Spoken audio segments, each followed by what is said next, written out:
Tonight, Gavin Robinson is officially 3 weeks into the job as DUP leader and looking at potential election outcomes none of his predecessors had to face. We'll have post-interview reaction and analysis, as always, with Suzanne Breen and David McCann.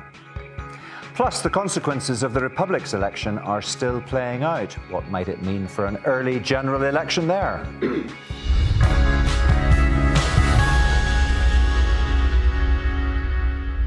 Hello, we're down to the final couple of leaders' interviews on The View, and I'm pleased to say the new man at the helm of the DUP is with me tonight. Gavin Robinson, welcome to the programme. Thank you for being here. In 2019, the DUP won 8 Westminster seats and Sinn Féin won 7. There are several seats where you're under real pressure to hold on July the 4th. Your own seat in East Belfast, as well as Lagan Valley and South Antrim. If you do go back with a smaller number of seats, fewer than Sinn Féin, how damaging would that be for your party? Well, good evening, Mark, and thank you for having me on. I think this election, like every election, presents the people with a choice. And in this election, we're very clear about the choice that is before the people of Northern Ireland. If they wish to see a strong pro-union voice for Northern Ireland in our national parliament at Westminster, then they know exactly who they should vote for. I'm not contemplating a reduction in seats. Right across Northern Ireland, we have candidates who are embedded within their community, who work night and day tirelessly for the people they have the privilege to represent. And this is about the people of Northern Ireland. So they have a choice. Do they want a strong team for them at Westminster, standing up and speaking out for them? Or in many cases, do they want to be represented by somebody who simply refuses to turn up, speak for them, or do their job? So you've often characterised in the past elections as battles between the DUP and Sinn Féin. When you retained your Westminster seat in 2019, your party was a nose ahead of Sinn Féin, 8 seats to 7, 30% to 22%. And at that time in the Assembly and in local government, the picture was the same. You held a narrow lead over Sinn Féin. Since then, of course, as you know very well, that party's taken the lead in the Assembly in both seats and the popular vote. And again, it's the same picture in local government. And Republicans could make it a hat-trick in 2 weeks' time. They could, and of course that is a choice that people have. In this election, people will be able to choose on the basis of the knowledge you've just outlined. They'll be able to reflect on the consequence of split unionism. And what would the consequences be? I mean, it wouldn't be the end of the world, would it? Well, the consequence of not having someone going to Westminster to speak up on their behalf would be to Northern Ireland's detriment. We can show time and again the product of delivery from a strong and united team from Northern Ireland speaking on behalf of Westminster and in 2 constituencies across Northern Ireland that aren't likely to fall to the DUP. You can see very clearly where those within the nationalist family have been able to find representation and benefit from representation. So right across Northern Ireland in this election, Mark, people have a choice. And in this election... But that's not what I'm talking about. What I'm talking about is the preeminent position in politics within Northern Ireland across the board. With 2 weeks to go, your party, of course, still hasn't published its manifesto, but on the first page of your 2022 Assembly manifesto, Sir Geoffrey Donaldson wrote, Sinn Féin wants to win this election to implement its long-held plan for a border poll.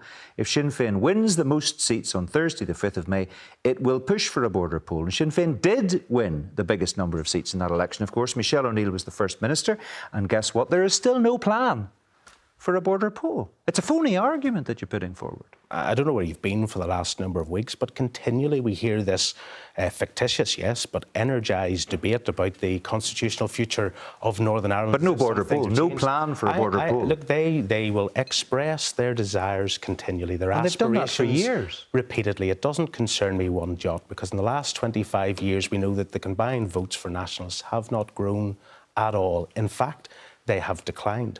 But Mark, if it doesn't bother you one bit, so here's the question. If it doesn't bother you one bit, why do you keep talking about it? Why does your party keep making it an issue during elections? It would be hugely detrimental for Northern Ireland if we, in the majority of seats, as you pose it, were represented by people through the deafening sound of silence, by people who refuse to participate, by people who refuse to stand up and speak out for Northern Ireland. That's what we do. That's what the people of Northern Ireland get when they vote for the Unionists and pro-union MPs across the province that are interested in speaking up for them.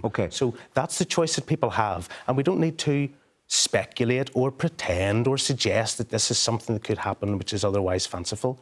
This happens, Mark. This happens in 7 seats already in Northern Ireland, where people throughout the province are bereft of representation. Well, of in course, our Sinn national Féin would parliament. say that But I can proudly show it represents those constituents, but not necessarily in the way that you would like it to. I can proudly show Yeah. where the 8 MPs that we course, yeah. have benefited everyone in Northern Ireland. And you know very well that Sinn Féin will say abstentionism is its policy and it's not a particular problem and people don't lose out. I want to jot. Okay. It doesn't serve them one jot. One of your problems, perhaps in all of this, and it's been a concern within unionism over the last number of years, is apathy. DUP voters deciding to stay at home. Is that a concern again in this election? It hasn't been a feature of our campaign over the last number of weeks, and we're greatly encouraged by the responses we are getting at the doors. Really? Because we keep hearing from people on the ground who say that there is some evidence of a disconnect as far as this election Well, I don't know concerned. who you're hearing Well, I've been reading it in the newspapers and talking to people who've been out canvassing. Come out tomorrow with me in East Belfast and you will see there's an energy and an opportunity, because the choice for people is very clear.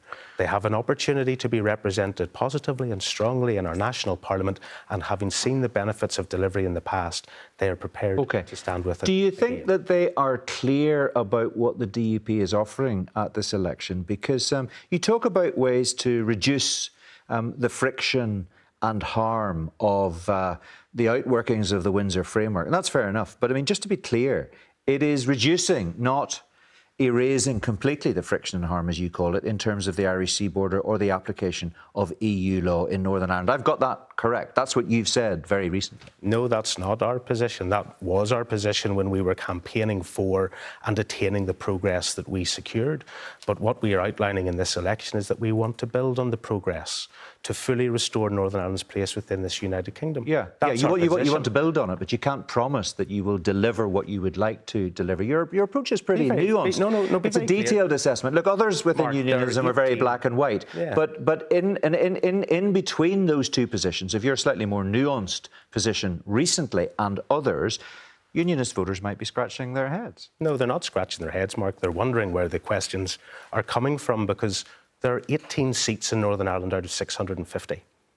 With the best will in the world, the Democratic Unionist Party are not going to form the next government. But what do people get from us? Consistency in our approach. Well, do they? Okay, let me just go. No, you're going to have to let me answer, because we voted against the Northern Ireland Protocol. No, I don't want to go back over all of that. I'm sorry, Mark. I'm talking about now. You're asking the question. Yes. And what I'm saying to you very clearly is, whilst others dismissed and demean the concerns that we highlighted from the get-go. Okay, but when you say you've moved on... Sorry, Mark. Hang on. Well, I have to ask questions. When you say you've moved on from reducing the friction and harm, that's what you said 3 weeks ago. You were talking to my colleague John Campbell on Good Morning Ulster. Having done it, because in this election... but that conversation was peppered with phrases like, we have achieved positive outcomes to reduce the harm, and we will continue in that vein. Correct. To build on the progress that we have achieved. Correct.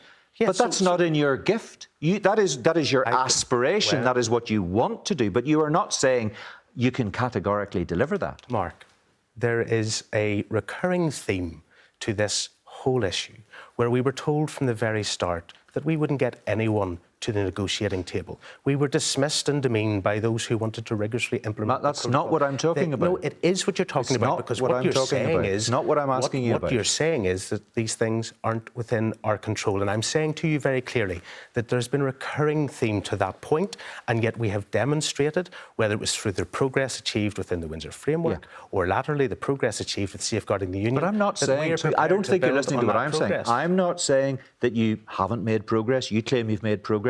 Others accept that you've made some progress. I'm not arguing about what you have achieved or haven't achieved in the past. What I'm saying is your position, and I've listened very carefully to what you've been saying recently, in particular that interview in Good Morning Ulster 3 weeks ago, when you talked about your desire to keep working hard to deliver what needs to be delivered.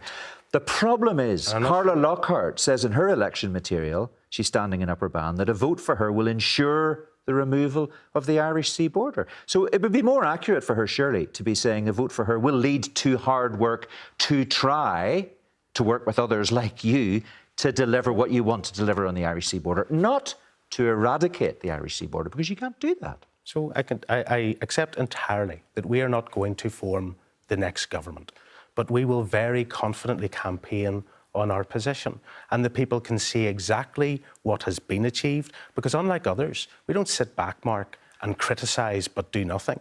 We work night and day on issues. But it's an aspiration. I understand that. Issues. Of course you do. It's an aspiration. And so in this you don't even know who the next government's going to be. In this election, Mark, in this election, every representative in Northern Ireland is standing forward to put forward the principles of their position. So what just are the issues that matter most to them, and why is that? Because of the people we represent. Right. So just to be clear, when we see your manifesto next week, will it reflect your line that I've just quoted to you, that you'll do all you can to reduce the friction and harm, or will it talk about erasing it completely?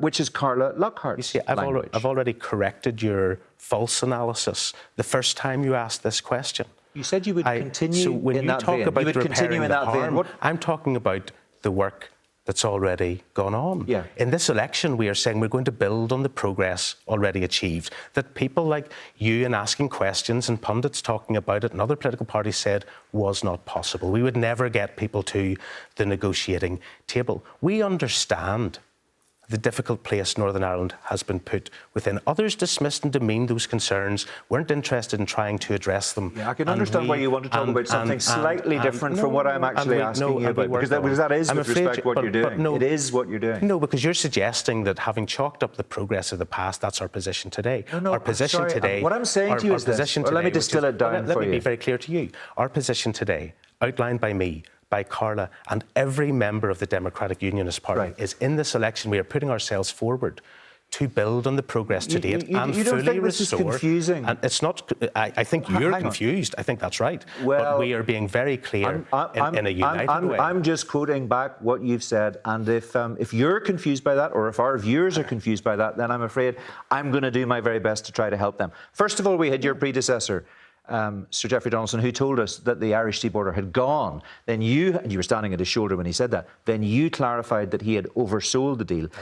Then you said that you were going to work hard to achieve positive outcomes to reduce the harm, and you will continue in that vein. You would continue to fight to fully restore Northern Ireland's place within the UK. That is our position, as best Mark. you could. Of course, I understand it's your position. That is I understand. Our position. It's not but my Carla position, Lockhart, who's supported by the TUV, the TUV is not opposing her in Upper Bann because it thinks that her position on the Irish sea border is more in line with its position. And if you're a unionist voter trying to work out precisely what's going on, where the DUP was, where it is now, where it might be in the future, I'm simply suggesting to you that's pretty confusing. Voters are pretty alive to how confusing people in your seat try to make this. I'm actually trying to simplify it with respect. I'll be very clear with you, Mark. All of us in exactly the same place.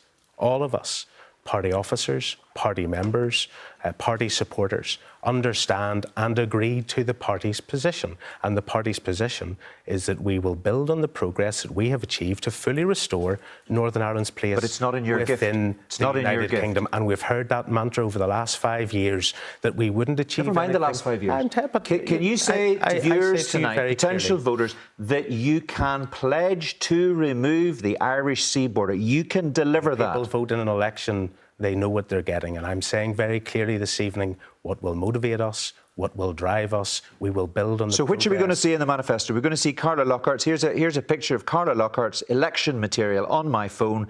My continued commitment to ensure Northern Ireland's place in the United Kingdom is fully restored by the removal of the Irish sea border. So exactly the same text that's in mine. That's exactly the same. Really? Exactly the same. So it's not what you said on Good Morning Ulster on the 30th of May. But you're that nuanced position that you were telling John Campbell about, that he had to listen very carefully to understand precisely what you were saying. I think it's quite sad, actually, how you're portraying this, because what I said with John Campbell on Good Morning Ulster is entirely true, and I will talk about the progress we have achieved every day of the week. Not talking about the progress you've achieved. I'm asking you about your pledge to achieve further progress. Correct. It's a separate issue, and I think viewers will see that I'm asking a different question. That further progress is to remove fundamentally the impediments and the barriers. If you can. Mark, that is our position. That is the It's your principle position that to try. drives us. That's my point. It's your position to and that was Carla's commitment, and it's my commitment. She says she's going to do it. No, she said it was her commitment, Mark, and it's the commitment of the Democratic Unionist Party in totality. Well, we'll see what Unionist voters make of it whenever they come to make their decision on July the 4th. I want to talk to you about the Ardoyne shops parade in North Belfast. It's back in the news. Do you endorse the Orange Order's position on that issue? I can understand their frustration. I haven't spoken to the Orange Order about the decision they made or the news that has emanated over the last 24 or 48 hours. But I understand their frustration when they have engaged over the last number of years in what were supposed to be discussions that would get a wider resolution. And you should have spoken to the Orange Order in the last 48 hours. Well, I haven't had contact from the Orange Order in North Belfast whilst I'm involved in this election. Well, you're the leader of the DUP and you're the de facto leader of unionism. And this clearly has the potential to be quite a disruptive issue. I think what you'll find in both the news that was covered just before this programme and in every comment to date, that there is a willingness to ensure that doesn't happen, Mark. And I know my local representative colleagues in North Belfast have been engaged on this issue. I know they have been talking, and I've no difficulty in having conversations, but I'm saying to you very clearly, I haven't at this stage, but I understand the frustration of the local lodges who engaged in a process that they thought would... to those individuals on the ground to either endorse their position or to distance yourself from that position. Which is it? Well, I'm not sure what the question's about, because what I'm saying to you very clearly is I can understand their frustration as to how a process that they have engaged in has not culminated in anything other than a continual bar on their aspirations. That's not the basis upon which they reached agreement. Do you support those members of that Ligoneel lodge who want to parade back that evening and who have accused the local residents of bad faith dialogue? I think it has been very clear that over the last number of years they have made significant strides to de-dramatise and to remove tension around this. I'm asking you again, I'm not asking about the past, I'm asking you about now and the future. And I'm about to answer that, if you would let me finish. I don't see a departure. I see frustration in their part, but I do not see a departure from their wider aspiration to make sure that this does not engage the sort of controversy or difficulty that has been experienced in the past. So let me just ask you what scale of political capital or energy you intend to commit to resolving the issue. Are you going to throw the weight of the DUP, the biggest unionist party in Northern Ireland, behind the Orange Order to try to resolve this issue? I would like to see a resolution to the issue. There's no difficulty with that whatsoever. I haven't been engaged personally on it. I know colleagues in the local area have been, and we'll see what comes in the days to come. But I am pleased that there does not seem to be an appetite or a desire to escalate this in a way that we'd sadly seen in the past. And I think it's important to have cool and calm heads on this issue rather than trying to be provocative about it. I want to move on to another issue. We don't have a lot of time here. We heard on this programme a few weeks ago that hosting 5 games in Euro 2028 could be worth £110 million to the local economy, and that just from 5 nights of football.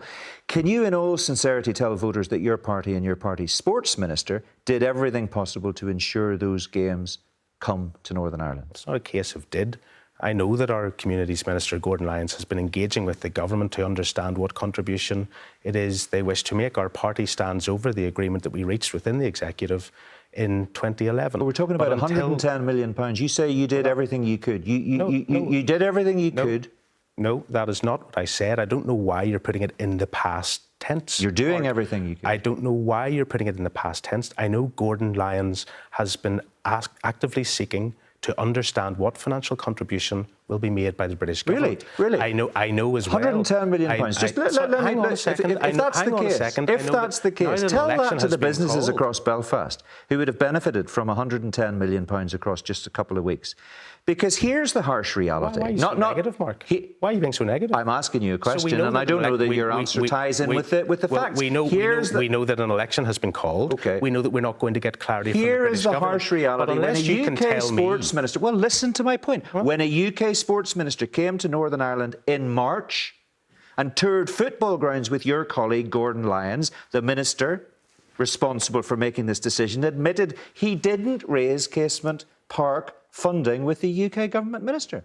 So clearly on that occasion he didn't do everything in his power to see if he could make it happen. Gordon Lyons has been engaging with the Secretary of State. Why did he not raise it with the UK government minister who was here on that occasion? He's a junior minister. the sports minister you're Yes. talking about, Stuart Andrew. He's a UK government minister, and he was here talking about sport. And the engagement has occurred with the Secretary of State for Northern Ireland. Do you remember the gentleman? You don't think that's all? Do you remember the gentleman that said that the contribution would be coming? Do you remember the gentleman that indicated that whatever the cost, he would proceed, and yet we have no funding clarity? Now, you began this section of the interview by telling me that Gordon Lyons was doing everything possible to make sure that every avenue is explored to deliver on this. And I've given you an example where Gordon Lyons was in the company of the UK government minister talking about football. Who else was there? He didn't raise the subject. Who else was there? What does it matter who else was there? The point is... the Secretary of State for Northern Ireland, who Gordon has been engaged with. Yeah. Right? Sorry, and so, Gordon Lyons... Did Gordon Lyons or did Gordon Lyons not lobby the UK sports minister? He lobbied the UK government, and the UK government have not responded with anything meaningful when it comes to financial contribution to casement. So you tell your viewers... Okay, so not a missed opportunity. Not a missed opportunity. Doesn't look bad in any way. No. How's it going to Doesn't look like a lack of commitment on the part of the DUP minister, you don't think? Do you want the answer? Yeah, I'm asking the question. I'm happy to have an answer. How's it going to be built without the money? If the money's not there, Mark, it's not going to be built. Yeah, and I suppose the question many of our viewers would have is, what's the DUP doing to make sure that the money is actually accessed? But maybe there's a lack of will to do that, some people might think. There's an example of maybe how Gordon Lyons didn't push it as hard as he could. I think it's clear you're telling us. I think it's clear you're telling us what you think. No, I'm not telling you at all. Very clear. Clearly, I'm not telling you what I think. I'm saying very clearly. You don't like the fact that I'm asking you difficult questions. Okay, there's one last area. Sorry, Mark, it's not a difficult question. Okay, but you seem to struggle to answer it there. But anyway, I want to move on to one final issue. There's no struggle. The Minister for Communities in Northern Ireland has engaged extensively with the British government. Fair enough. Well, let's see what happens. Okay. Do you not want the answer? I've covered it enough and I need to move on to something else. You can have another sentence if you want to, by all means, to finish it off. Well, I think very clearly people will understand that our Minister engages with the Northern Ireland Secretary of State and with wider government. He has done that and there has been no funding clarity. I think the opportunity to have the Euros in Northern Ireland would be a good thing. We haven't resiled from the commitments that there from 2011 and there's nothing difficult about that and no difficult in answering that question. Okay, perfect. Thank you very much indeed. Last week, the Department of Communities said more than 5,000 children are now living in temporary accommodation here. In other words, they're essentially homeless. Why is your party prepared to oversee this? Why did you go back into Stormont saying you're going to tackle these problems and then oversee a situation where 5,000 children have nowhere they can call home? Well, we know that there's a waiting list issue in Northern Ireland. Which is getting worse. And it is getting worse. And it's getting worse for a myriad of reasons. But you're talking to the man who has put to the forefront of political debate in Northern Ireland the lack of funding available for the delivery of public services. I was the one that championed the issues raised by the Fiscal Council about the lack of funding and the recognition that we were not being funded in association with need. That is a recurring theme that over a course of a year of campaigning, it took quite a while to get other parties in the same space. And whenever the government came in December to talk about a financial framework for Northern Ireland... You may have done that. You may remember, Mark, that we were the only party to leave those talks to say what's on the table is not and people may say that you did do that. The question is, again, not about what you did in the past. You're very keen to talk about the past in this interview. It's about what you're doing now and what you're going to do in the future. And I wonder why we aren't seeing that hard-line negotiating position which you're so keen to talk about now as far as the budget's concerned. Well, if you want to open up the literature again, you'll see exactly that point, because what we have is a fixed 1.24% of income on the basis of public spending in England for Northern Ireland, but still not assessed or attached to need. We have a one-year cycle of funding coming at the end of a comprehensive spending review period. That is the sort of issue. The Ulster Unionist Party is prepared to bust the budget, but the DUP, Sinn Féin and Alliance are not prepared to do that. And I suppose I'm wondering why not. Those are the discussions that will be advanced in Westminster. Yeah, and in the That's why Northern Ireland needs a strong team in Westminster speaking up for Northern Ireland. In the meantime, we've got several senior doctors here saying the health service... Northern Ireland down. The health service is months away from collapse. A senior educationist says the system is on the verge of bankruptcy, and the cuts announced the other week have left the sector and those dealing with homelessness absolutely devastated. And you are presiding over that. That's the reality. Sorry. You're in the executive. You're not playing hardline on the budget when the Ulster Unionist Party says it will. You're in some form tonight, Mark. I can assure you of that. I mean, listen, I was the one raising these issues. I was the one that started rolling the pitch to secure additional money for Northern Ireland. In the last, when the executive outlined their budget reallocations, 2 months ago, there was an additional £950 million for Northern Ireland. That is to a benefit, but those decisions then need to be taken by the executive. And in Westminster, we'll be able to advance the cause for greater public services and greater public funding, because that's what MPs elected to represent Northern Ireland will do in our national parliament. OK, we've come back to where we started all over again. Good to see you, Gavin Robinson. Thank you very much indeed for joining us. Next week, I'll be joined by Sinn Féin. Not sure who that's going to be as yet, but hopefully we'll find out very soon. And just a reminder, by the way, that there's a full list of the candidates running across all 18 constituencies here on the BBC News NI website. Now let's get some analysis of what Gavin Robinson's had to say from Suzanne Breen and David McCann, who've been listening very carefully to that interview. Suzanne, he is clearly the newest party leader, 3 weeks officially in that position. Does he face the biggest test in this election? Look, it's a huge test for him. He is the party leader going into the election under the most pressure. I think among the public there is some sympathy for him in terms of, this was not the ideal way to come into a leadership role. And East Belfast, it's not just a case that he's going to be a run-of-the-mill DUP MP losing his seat. Potentially, this is the leader of the party. It was really close with Naomi Long last time in 2019. Demographic boundary changes give her an advantage this time. So the stakes are very, very high. And is it possible, despite Gavin Robinson saying it's not possible, and I'm the one who's confused, is it possible that unionist voters could be confused by the former leader of the DUP saying the border has gone, by him saying that former leader had oversold the deal, by the TUV saying one thing, and by, on the face of it, Gavin Robinson 3 weeks ago saying one thing that is contradicted by the election literature for Carla Lockhart in Upper Bann? Look, the DUP in recent months have had more positions on the Irish Sea border than the Kama Sutra. Jeffrey Donaldson said that it was, gone completely. Then we have heard it was meant to be decommissioned, disappeared, kaput. Then we hear, well, it might be there. And now we hear, yes, it is there, but we're going to work to remove it. So this flip-flopping really does confuse the electorate. I understand why the DUP is doing it, because the position is kind of indefensible that it is there, but this is messy. I don't know if you'd planned that line or not, but there's nothing anybody else can say in this programme that's going to beat it, that's for sure. It's not even worth trying, David. What do you make of that confusion described so colourfully there by Suzanne, that it brought I think that was a guffaw from Gavin Robinson, if I'm not much mistaken. Is Suzanne right in that analysis? I think, look, it is also to weld the DUP together, because don't forget, running in this election, you've also got Ian Paisley and Sammy Wilson, who were ardent critics of the deal that Gavin backed to get back into government. So again, it's to weld that party together after what was a very divisive debate. And whilst an overall majority of the DUP did decide to go back, they still can't get away from the fact that Jeffrey Donaldson did oversell the deal in its original incarnation. How difficult might the situation in North Belfast be for everybody potentially concerned over the next few weeks? I mean, some people might say some political parties might actually welcome that position, or that issue coming back onto the news agenda, because it might just help galvanise opinions and get people out to vote on the 4th of July. Or is that too cynical? No, look, it might well help Sinn Féin, and it might well help the TUV, but I don't think really this is in the interests of the DUP leadership. They are about taking the political temperature down. Gavin Robinson was very clear about that. Not turning it up, and I don't think, not just for the election campaign, but for Northern Ireland, I don't think it wants to go back and fight those old battles. What about the battle that Gavin Robinson is engaged in personally? We know that Colm Eastwood, the leader of the SDLP, said that if he loses his seat in Foyle, he'd have to go as leader.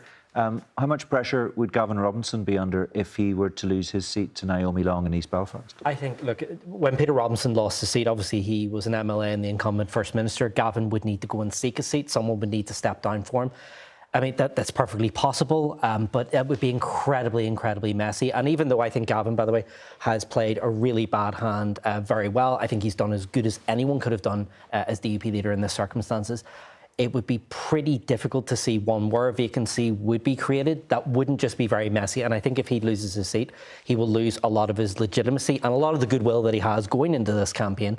Again, you don't really hear very much personal criticism of Gavin Robinson, but if he loses his seat, it's going to be very difficult for him going forward. Suzanne? Well, I think that possibly David Brooks, the MLA for East Belfast, would be prepared to step aside and let Gavin be co-opted into the Assembly. The question is as well, when he's there, well, what does he do? Is he just an ordinary backbencher? Does he have a desire to be Deputy First Minister? I think removing Emma Little-Pengelly, the optics would be absolutely awful. Would he go back to the Assembly? He's not saying it because he's saying that he thinks he will win. I think he would return, but to be shoehorned into Stormont would be humiliating.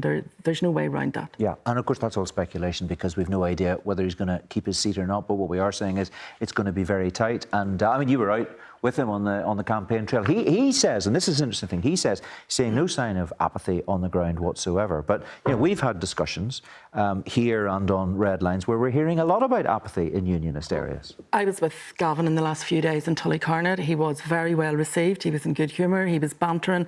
There was a lot of jokes. People really do like him personally, but I was also with the TUV in the Craigie estate and there was a massive amount of apathy there, anger towards the DUP. People not saying they'll vote TUV, but saying they were completely and absolutely sick of the DUP and they weren't going to bother turning out on July the 4th. A couple of sentences on how that could change things, David. Well, absolutely, because last year in the local government election, we saw Nationalists were very motivated. We saw in the last Westminster election, Nationalist constituencies overwhelmingly very motivated. If that apathy does play out, it is going to be bad news for the DUP and unionism overall. OK. Good to talk to you both as ever. Bottle of champagne for you. Let's keep you to that. Let's turn to the fallout from the Republic's election. Earlier this week, the Green Party leader Eamon Ryan announced his intention to stand down and revealed he won't contest the next general election, due to happen within the next 8 months. Of course, Gavin O'Reilly is political correspondent at Virgin Media News, and he joins me now. Gavin, welcome to the programme. Thanks very much indeed for making time for us. I know you've had a very busy day. We'll talk about Eamon Ryan in just a moment, but because we've been following our own election campaign this last few weeks, tell us what the big picture is now that the dust is settling post-election where you are. What's remarkable about the post-election analysis is that it's almost treated all the parties that have lost seats as being winners and the parties that actually gained share as being losers. And that's all because what's happened has ultimately confounded what was written in the opinion polls. Fianna Fáil and Fine Gael have both lost in share of the votes, but they haven't lost that many council seats. 949 seats filled across Ireland's local authorities. Fianna Fáil having 248 of them, Fine Gael having 245. Both down in share and seats on 5 years ago, but the important bit is that they've outperformed the opinion polls. The same is true of the Green Party. People thought they may lose more. They did lose half of their seats, down to 23%, but their share of the vote not all that down very much.